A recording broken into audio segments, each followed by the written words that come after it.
Hi friends, welcome back to my channel Shriya Kannada Vlogs.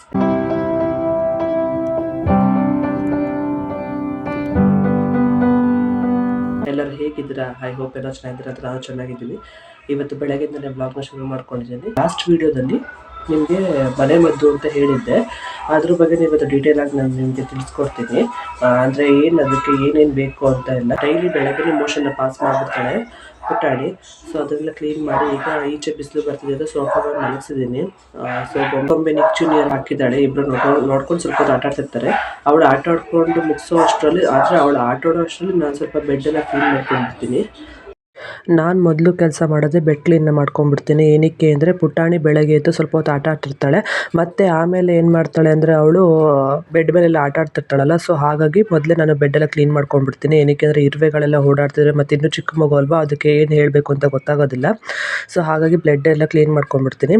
ಆಮೇಲೆ ಪುಟಾಣಿ ಆಟ ಸಾಮಾನೆಲ್ಲ ಒಂದು ಕಡೆ ಇಟ್ಟು, ಅದು ಪಿಂಕ್ ಬ್ಯಾಗಲ್ಲಿ ಏನಿದೆ ಅಂದರೆ ಗೊಂಬೆದು ಮತ್ತು ಪುಟಾಣಿದು ಸಿರಪ್ದು ಮೆಡಿಸಿನ್ಸ್ ಎಲ್ಲ ಒಂದು ಬ್ಯಾಗಲ್ಲಿ ನಾನು ಸೆಕ್ರೇಟ್ ಮಾಡಿ ಇಟ್ಕೋತೀನಿ. ಸೊ ಅದಾದಮೇಲೆ ಬೆಡ್ಡೆಲ್ಲ ಕ್ಲೀನ್ ಮಾಡ್ಕೊಂಡು ಅದನ್ನೆಲ್ಲ ನೀಟಾಗಿ ಹೋದ್ರೆ ನಾನು ತೊಟ್ಲೂ ಕ್ಲೀನ್ ಮಾಡ್ಕೊಂಡು ಬಿಡ್ತೀನಿ. ಸೊ ತೊಟ್ಲದು ಬೆಡ್ ಏನಿದೆ ಅದು ತುಂಬ ದಿವಸ ಆಗಿತ್ತು ಈಚೆ ಹಾಕಿ. ಸ್ವಲ್ಪ ಬಿಸಿಲಿಗೆ ಹಾಕಿದ್ರೆ ಅದರ ಏನಾದರೂ ಇರುವೆ ಆ ಥರದ್ದು ಏನಾದರೂ ಇದ್ದರೆ ಹೋಗುತ್ತೆ ಅಂತ ಸ್ವಲ್ಪ ಬಿಸಿಲಿಗೆಲ್ಲ ನಾನು ಒಣಗಾಕ್ತೀನಿ. ಒಣಗಾಕ್ಬಿಟ್ಟು ಹೇಗಿದ್ರು ಪುಟಾಣಿ ಈಚೆ ಆಟ ಆಡ್ತಿರ್ತಲ್ಲ, ಸೊ ನಾನು ಕಸ ಎಲ್ಲ ಗುಡಿಸ್ಕೊಂಬಿಟ್ಟು ಕ್ಲೀನ್ ಮಾಡ್ಕೊಂಬಿಡೋಣ ಅಂತ. ಮತ್ತು ಆಮೇಲೆ ಗೊಂಬೆನು ಮತ್ತು ಪುಟಾಣಿ ಇಬ್ಬರು ಓಡಾಡ್ತಿರ್ತಾರೆ. ಸೊ ಹಾಗೆ ಕಸ ಎಲ್ಲ ಗುಡಿಸ್ಕೊಂಡು ಕ್ಲೀನ್ ಮಾಡ್ಕೊಂಡೆ ಆಯಿತು. ಸೊ ಪಾಪು ಈಚೆ ಆಟ ಆಡ್ತಿದ್ದಾಳೆ. ಅವಳಿಗೆ ವಿಟಮಿನ್ ಸಿರಪ್ ಹಾಕಬೇಕು. ಸೊ ಡೈಲಿ ಮಾರ್ನಿಂಗ್ ಮಿಸ್ ಇಲ್ಲದೆ ವಿಟಮಿನ್ ಸಿರಪ್ ನಾನು ಹಾಕ್ತೀನಿ ಅವಳಿಗೆ. ಸೊ ಇನ್ನೂ ಆಟ ಆಡ್ತಿದ್ದಾಳೆ. ಸ್ವಲ್ಪ ಅವಳು ಅಳಕ್ಕೆ ಶುರು ಮಾಡಿದಾಗ ವಿಟಮಿನ್ ಸಿರಪ್ ಹಾಕಿ ಸ್ವಲ್ಪ ಹೊತ್ತು ಆಟ ಆಡಿಸಿ ಆಮೇಲೆ ಕರ್ಕೊಬಂದು ಫೀಡ್ ಮಾಡಿಬಿಟ್ಟು ಮಲ್ಕೊಳ್ಳೋದಂದರೆ ಮಲಗಿಸ್ತೀನಿ, ಇಲ್ಲ ಮತ್ತೆ ಆಟ ಆಡಿಸ್ತೀನಿ. ಗೊಂಬೆಗೆ ಆ್ಯನ್ಯುವಲ್ ಡೇ ಇದೆ ಫ್ರೈಡೆ. ಸೊ ಅದಕ್ಕೆ ಅವಳಿಗೆ ಡ್ಯಾನ್ಸ್ ಪ್ರಾಕ್ಟೀಸ್ ನಡೀತಾ ಇದೆ. ಇದು ಪಾಪುಗೆ ಫುಲ್ಲು ನೋಸ್ ಬ್ಲಾಕ್ ಆಗಿತ್ತಲ್ಲ. ಸೊ ಆ ಟೈಮಲ್ಲಿ ಏನು ಮಾಡಿದ್ದೆ ಅಂದರೆ ನಾನು ಇದನ್ನು ಕಟ್ಬಿಟ್ಟು ತೊಟ್ಟಲೆ ಇಟ್ಟಿದ್ದೆ. ಇದು ತುಂಬ ವರ್ಕ್ ಆಯಿತು ಚೆನ್ನಾಗಿ. ಅಜ್ವಾನ್ ಏನಿದೆಯಲ್ಲ ಅದು ತುಂಬ ಯೂಸ್ ಆಗುತ್ತೆ ಅಂತಲೇ ಹೇಳ್ಬೋದು. ನಮ್ಮ ಕಡೆ ಅಂತ ಅಲ್ಲ, ಸುಮಾರು ಕಡೆ ಅದನ್ನು ಎಳೆ ಮಕ್ಕಳಿಗೆ ತಲೆ ಮೇಲೂ ಅದನ್ನು ಹಾಕ್ತಾರೆ. ಮತ್ತು ಬಾಣಂತಿಯರಿಗೆ ಏನಾದರೂ ಶೀತ ಆಗಿದರೆ ಆ ಥರ ಏನಾದರೂ ಆಗಿದರೆ ಅಜ್ವೈನನ್ನು ಅಗ್ದು ನುಂಗಿಸ್ತಾರೆ. ಸೊ ಅಜ್ವೈನ್ ಅಂತ ತುಂಬ ಯೂಸ್ ಆಗುತ್ತೆ. ಅದು ಒಂದು ಹೀಟಿಗಾಗಿರ್ಬೋದು ಅಥವಾ ಏನಾದರೂ ಕೋಲ್ಡ್ ಆಗ್ತಿದ್ರೆ ಅಥವಾ ನೋಸ್ ಬ್ಲಾಕ್ ಆಗಿದ್ರೆ ಅದು ತುಂಬ ಚೆನ್ನಾಗಿ ಕೆಲಸ ಮಾಡುತ್ತೆ ಅಂತಲೇ ಹೇಳ್ಬೋದು. ಸೊ ನಾನಿಲ್ಲೇನು ಮಾಡಿದೆ ಅಂದರೆ 1 ಸ್ಪೂನ್ ಅಜ್ವೈನ್ ತೊಗೊಂಡೆ ಮತ್ತು 4 ಬೆಳ್ಳುಳ್ಳಿ ಎಸ್ಲು ಅಂದರೆ ಸಿಪ್ಪೆ ತೆಗ್ದಿರಬೇಕು. ಸೊ ಅದೆರಡನ್ನೂ ಏನು ಮಾಡಬೇಕು, ಹೆಂಚಿನ ಮೇಲೆ ನಾವು ಚಪಾತಿ ಸುಡ್ತೀವಲ್ಲ ಆ ಹೆಂಚಿನ ಮೇಲೆ ಹಾಕ್ಕೊಂಡು ನಾವು ಅದನ್ನು ಲೋ ಫ್ಲೇಮಲ್ಲಿಟ್ಟು ಹುರಿತಾ ಬರಬೇಕು. ಸೊ ಫ್ರೈ ಮಾಡಬೇಕು.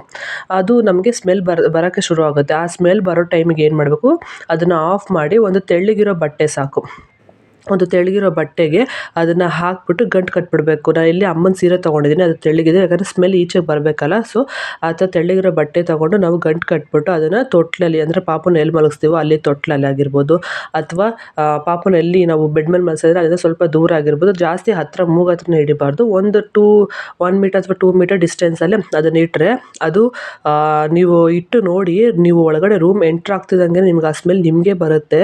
ಸೊ ಅದರಿಂದ ನೋಸ್ ಏನೇ ಬ್ಲಾಕ್ ಆಗಿರೋ ಅದು ರಿಲೀಫ್ ಆಗುತ್ತೆ. ಅದಾದಮೇಲೆ ಇನ್ನೊಂದು ಉದ್ದನಾಮ ಅಂತ ಬರುತ್ತೆ, ನಿಮ್ಗೆ ಎಲ್ಲರಿಗೂ ಗೊತ್ತಿರ್ಬೋದು. ಅಂದರೆ ಆಯುಧ ಪೂಜೆಗೆ ನಾವು ಅದನ್ನು ಯೂಸ್ ಮಾಡ್ತೀವಿ. ಆಯುಧ ಪೂಜೆಗಳಿಗೆ ಆಯುಧಕ್ಕೆಲ್ಲ ಇಡೋದಕ್ಕೆ ನಾವು ಯೂಸ್ ಮಾಡ್ತೀವಿ.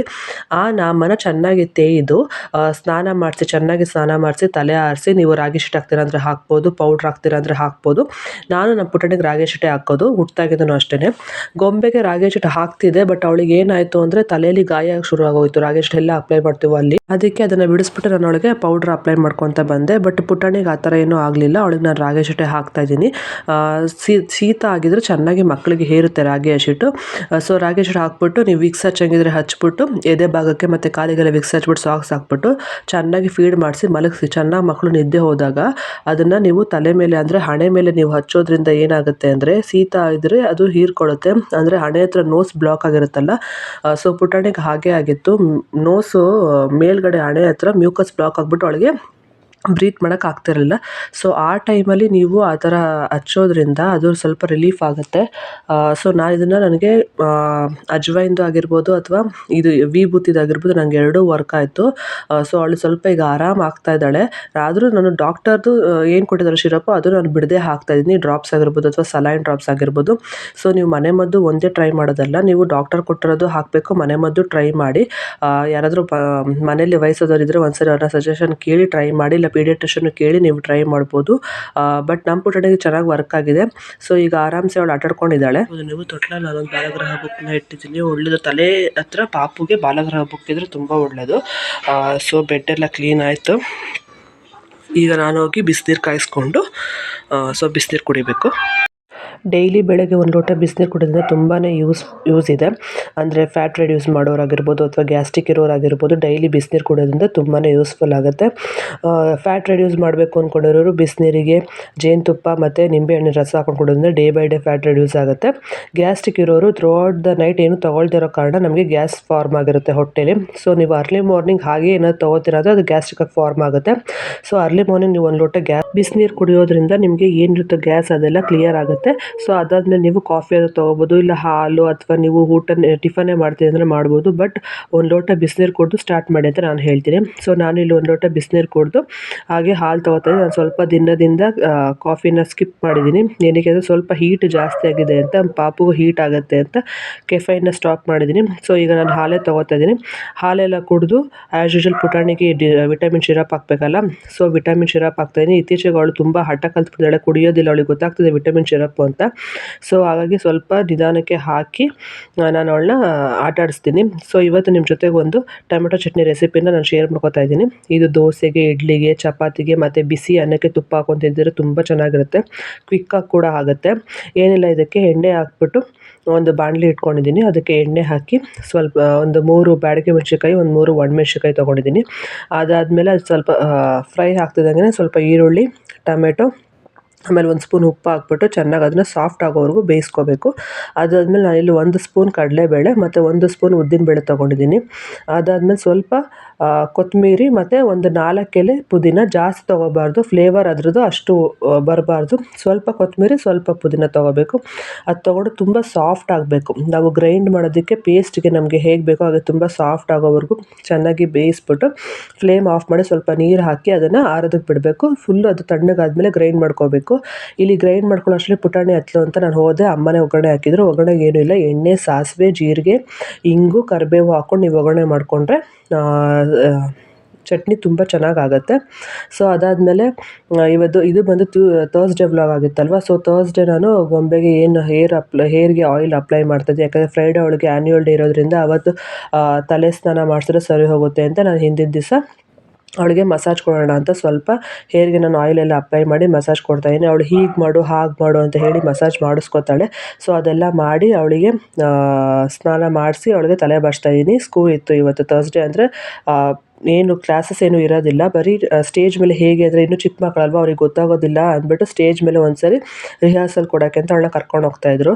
ಸೊ ಹಾಗಾಗಿ ತಲೆಯೆಲ್ಲ ಬಾಚಿ ಅವಳನ್ನ ರೆಡಿ ಮಾಡಿ ಸ್ಕೂಲಿಗೆ ನಾನು ಕಳಿಸ್ದೆ. ಸೊ ಟಿಫನ್ ಮಾಡಿಕೊಂಡು 10:30ಗೆ ಅವಳು ಹೊರಟಳು. ಸೊ ನೋಡಬೇಕು ಹೇಗೆ ಅವಳು ಸ್ಕೂಲ್ ಡೇಲಿ ಹೇಗೆ ಮಾಡ್ತಾಳೆ ಅಂತ ನನಗೆ ಗೊತ್ತಿಲ್ಲ. ಯಾಕಂದರೆ ಫಸ್ಟ್ ಟೈಮ್ ಅವಳದು ಸ್ಟೇಜ್ ಪರ್ಫಾರ್ಮೆನ್ಸು. ನಾನು ತುಂಬ ಎಕ್ಸೈಟ್ ಆಗಿದ್ದೀನಿ ಹೇಗೆ ಅವಳು ಡ್ಯಾನ್ಸ್ ಮಾಡ್ತಾಳೆ, ಹೇಗೆ ಏನು ಅಂತ. ಯಾಕಂದರೆ ಸ್ವಲ್ಪ ಜನಗಳು ನೋಡಿದ್ರೆ ಸುಮ್ಮನೆ ನಿಂತ್ಕೊಂಡ್ಬಿಡೋದು, ಏನು ಮಾತಾಡದೇ ಇರೋದು, ಇದೆಲ್ಲ ಸ್ವಲ್ಪ ಅವಳು ಮಾಡ್ತಾಳೆ. ಸ್ವಲ್ಪ ಸಂಕೋಚ ಪಟ್ಕೋತಾಳೆ. ಸೊ ನೋಡಬೇಕು ಹೇಗೆ ಮಾಡ್ತಾಳೆ ಅಂತ ನಾನು ಕಾಯ್ತಾ ಇದ್ದೀನಿ. ಅದಾದಮೇಲೆ ಇವತ್ತು ಟಿಫನ್ ಬಂದು ಟೊಮೆಟೊ ಬಾತ್ ಮಾಡಿದರು ಅಮ್ಮ. ಆ ಟೊಮೆಟೊ ಬಾತ್ನ ಅವಳಿಗೆ ತಿನ್ನಿಸ್ತಾ ಇದ್ದೀನಿ. ಸೊ ಅವಳು ತಿಂತಾಳೆ, ಬಟ್ ತಿನ್ನೋದು ಲೇಟ್ ಮಾಡ್ತಾಳೆ. ಸ್ಕೂಲಿಗೆ ಟೈಮ್ ಆಗೋದ್ರಿಂದ ನಾನು ತಿನ್ನಿಸ್ತಾ ಇದ್ದೀನಿ. ಹುಳ ಓಡಾಡ್ತಿತ್ತು ಅಂತ ಅಮ್ಮ ಓಡಿಸು ಅಂತಿಲ್ಲ. ಸೊ ಅದನ್ನು ಓಡಿಸ್ಕೊಂಡು ಅವಳಿಗೆ ತಿನ್ನಿಸ್ತಾ ಇದ್ದೀನಿ. ಸೊ ಅದಾದಮೇಲೆ ನಿಮ್ಮ ಜೊತೆ ಇವತ್ತು ರಾಗಿ ಸರಿ ರೆಸಿಪಿನ ನಾನು ಶೇರ್ ಮಾಡ್ಕೊಂಡಿದ್ದೀನಿ. ಅಂದರೆ 4 ಮಂತ್ಸ್, ಅಂದರೆ 4.5 ಮಂತ್ಸ್ ಈಗ ನಮ್ಮ ಪುಟಾಣಿಗೆ. ಅವಳಿಗೆ ಮಾಡ್ತಿರೋದ್ರಿಂದ ನಾನು ಯಾವುದೇ ಥರ ಕಾಳನ್ನ ಎಲ್ಲಿ ಬಳಸಿಲ್ಲ. ಬರೀ ರಾಗಿ ಮತ್ತು ರಾಗಿ ಹಸಿಟ್ಟು ಮತ್ತು 1 ಸ್ಪೂನ್ ಜೀರಿಗೆ, ಮೆಣಸು, ಮೆಂತ್ಯ ಅಷ್ಟನ್ನು ನಾನು ಮತ್ತು ಅಜ್ವಾಯಿನ ಜೀರ್ಣಕ್ಕೋಸ್ಕರ ಅದನ್ನು ಹುರ್ಕೊಂಡು ನಾನು ಕುಟ್ಟಿ ಪುಡಿ ಮಾಡ್ಕೊಂಡು ಅದನ್ನು ರಾಗಿ ಹಸಿಟ್ಟಿಗೆ ಹಾಕ್ಕೊಂಡು ನಾನು ರಾಗಿ ಹಸಿಟ್ಟನ್ನು ಫುಲ್ಲು ಎಲ್ಲ ಹುರ್ಕೊಂಡು ಎತ್ತಿಟ್ಕೊಂಡಿದ್ದೀನಿ. ಸೊ ಏನಿಲ್ಲ, ನೀವು ಅದನ್ನು ಫಸ್ಟು ತಣ್ಣೀರಲ್ಲಿ ಒಂದು ಅರ್ಧ ಸ್ಪೂನ್ ಸ್ಟಾರ್ಟಿಂಗ್ ತಿನ್ನಿಸೋದ್ರಿಂದ ಒಂದು ಅರ್ಧ ಸ್ಪೂನ್ ಹಾಕ್ಕೊಳ್ಳಿ. ಅರ್ಧ ಸ್ಪೂನ್ ಹಾಕ್ಕೊಂಡು ಸ್ವಲ್ಪ ತಣ್ಣೀರು ಹಾಕ್ಕೊಂಡು ನೀಟಾಗಿ ಒಂಚೂರು ಗಂಟು ಇಲ್ದಂಗೆ ಮಿಕ್ಸ್ ಮಾಡಿಕೊಂಡು ಅದನ್ನು ನೀವು ಸ್ಟೌವಲ್ಲಿ ಬೇಯಿಸ್ಕೋಬೇಕು. ಸೊ ಈ ಕನ್ಸಿಸ್ಟೆನ್ಸಿ ಇದ್ದರೆ ಸಾಕು. ಅದು ಸ್ವಲ್ಪ ನಾನು ತುಪ್ಪ ಹಾಕ್ಕೊಂಡಿದ್ದೀನಿ. ಉಪ್ಪೆಲ್ಲ ಸೇರಿಸ್ಕೋಬಾರ್ದು. ಮಕ್ಕಳಿಗೆ ಈಗಲೇ ಸಾಲ್ಟ್ ಎಲ್ಲ ನೀವು ಇಂಟ್ರೊಡ್ಯೂಸ್ ಮಾಡಬೇಡಿ. ಸೊ ಹಾಗೆ ತಿನ್ನಿಸಿ. ಪುಟಾಣಿ ತಿಂದಳು ಅಂದರೆ ಇನ್ನು ಇದು 3rd ಡೇ ಆಗ್ತಿರೋದು. ಸೊ 3rd ಡೇಯಿಂದ ನಾನು ನಿಮಗೆ ಹೇಳ್ಕೊಡ್ತಾ ಇದ್ದೀನಿ. ಯಾಕಂದರೆ ತಿಂತಾಳೆ ಇಲ್ವ ಅಂತ ನಾವು ನೋಡಬೇಕಿತ್ತಲ್ಲ. ಫಸ್ಟ್ ಸ್ವಲ್ಪ ಹಠ ಮಾಡೋದು ತಿನ್ನಲಿಲ್ಲ. 2nd ಡೇ ಸ್ವಲ್ಪ ಪರವಾಗಿಲ್ಲ. 3rd ಡೇಯಿಂದ ಅವಳು ಕಂಪ್ಲೀಟಾಗಿ ತಿನ್ನೋದಕ್ಕೆ ಶುರು ಮಾಡ್ಕೊಂಡಿದ್ದಾಳೆ, ತಿಂತಾ ಇದ್ದಾಳೆ. ಅದರಲ್ಲೇನು ಪ್ರಾಬ್ಲಮ್ ಇಲ್ಲ. ಆದರೆ ಜಾಸ್ತಿ ತಿನ್ನಿಸ್ಬಾರ್ದು. ಮಕ್ಕಳು ಎಷ್ಟು ಕೇಳ್ತಾರೋ ಅಷ್ಟು ತಿನ್ನಿಸ್ಬಿಟ್ಟು ನಾನು ಬಿಸಿನೀರೆಲ್ಲ ಏನೂ ಕೊಡ್ತಿಲ್ಲ. ನಾನು ಅವಳಿಗೆ ರಾಗಿ ಸರಿ ತಿನ್ನಿಸ್ಬಿಟ್ಟು ನಾನೇ ಫೀಡ್ ಮಾಡಿ ಮಲಗಿಸ್ತಾ ಇದ್ದೀನಿ ಸ್ನಾನ ಮಾಡಿಸಿ. ಸೊ ರಾಗಿ ಸರಿ ಎಲ್ಲ ತಿನ್ನಿಸಿದ್ಮೇಲೆ ಅವಳಿಗೆ ಸ್ನಾನ ಮಾಡಿಸ್ಕೊಂಡು ಬಂದೆ ಮೈಗೆ. ನೆನ್ನೆ ತಲೆಗೆ ಮಾಡಿಸಿದ್ದೆ, ನಾನು ದಿನ ಬಿಟ್ಟು ದಿನ ತಲೆಗೆ ಮಾಡಿಸ್ತೀನಿ, ಡೈಲಿ ತಲೆಗೆ ಮಾಡಿಸೋದಿಲ್ಲ. ಸೊ ಇವತ್ತು ಮೈಗೆ ಮಾಡಿಸ್ಕೊಂಡು ಬಂದು ಅವಳಿಗೆ ನಾನು ಹಿಮಾಲಯ ಪ್ರಾಡಕ್ಟ್ ಯೂಸ್ ಮಾಡೋದು. ಗೊಂಬೆಗೂ ನಾನು ಹಿಮಾಲಯ ಪ್ರಾಡಕ್ಟೇ ಯೂಸ್ ಮಾಡಿದ್ದೆ, ಪುಟಾಣಿಗೂ ಹಿಮಾಲಯ ಪ್ರಾಡಕ್ಟೇ. ಸೊ ಬೇಬಿ ಲೋಷನ್ ಆಗಿರ್ಬೋದು, ಕ್ರೀಮ್ ಆಗಿರ್ಬೋದು, ಸೋಪು ನಾನೆಲ್ಲ ಹಿಮಾಲಯ ಪ್ರಾಡಕ್ಟೇ. ನನಗೆ ಅದ್ರ ಏನು ಸೈಡ್ ಎಫೆಕ್ಟ್ಸ್ ಏನೂ ಆಗಿಲ್ಲ, ತುಂಬ ಚೆನ್ನಾಗಿದೆ. ಸೊ ಅದನ್ನು ಎಲ್ಲ ಹಾಕಿ ಅವಳನ್ನು ರೆಡಿ ಮಾಡಿ ಚೆನ್ನಾಗಿ ಫೀಡ್ ಮಾಡಿ ಮಲಗಿಸ್ಬಿಟ್ರೆ ಒಂದು ಹಾಫ್ ಆನ್ ಅವರ್ ಇಲ್ಲ ಒಂದೊಂದು ಸರಿ 1 ಅವರ್ ಮಲ್ಕೊತಾಳೆ. ಸೊ ರಾಗಿ ಸರಿ ಈಗ ತಿಂದಿದ್ಲಲ್ಲ, ಸೊ ಮಲಗ್ತಾಳೆ ಅಂದ್ಬಿಟ್ಟು ಚೆನ್ನಾಗಿ ಫೀಡ್ ಮಾಡಿಸಿ ಅವಳನ್ನ ಮಲಗಿಸ್ತಾ ಇದ್ದೀನಿ. ನೋಡ್ಬೋದು ನೀವು, ತೊಟ್ಲು ತೂಗ್ತಾ ಇದ್ದೀನಿ, ಮಲ್ಕೊತಾಳೆ. ಸೊ ಅವಳು ಮಲ್ಕೊಂಡ್ಮೇಲೆ ನಾನು ಹೋಗಿ ಟಿಫನ್ ಮಾಡಬೇಕು. ಪಾಪು ಕೂಡ ಮಲ್ಕೊಂಡು, ಸೊ ನಾನು ಇವಾಗ ಟಿಫನ್ ಮುಗಿಸ್ಕೊಂಡೆ. ಸೊ ಈಗ ನಾನು ಸ್ವಲ್ಪ ರೆಸ್ಟ್ ಮಾಡ್ತೀನಿ. ಇಷ್ಟೇ ಫ್ರೆಂಡ್ಸ್ ಇವತ್ತಿನ ಬ್ಲಾಗ್ ಆಗಿರುತ್ತೆ. ಸೊ ಯಾರೋ ನನ್ನ ಚಾನಲ್ನ ಹಾಗೆ ನೋಡ್ತಾ ಇದ್ರೆ ಸಬ್ಸ್ಕ್ರೈಬ್ ಮಾಡ್ಕೊಂಡು ನೋಡಿ ಅಂತ ಕೇಳ್ಕೊತೀನಿ.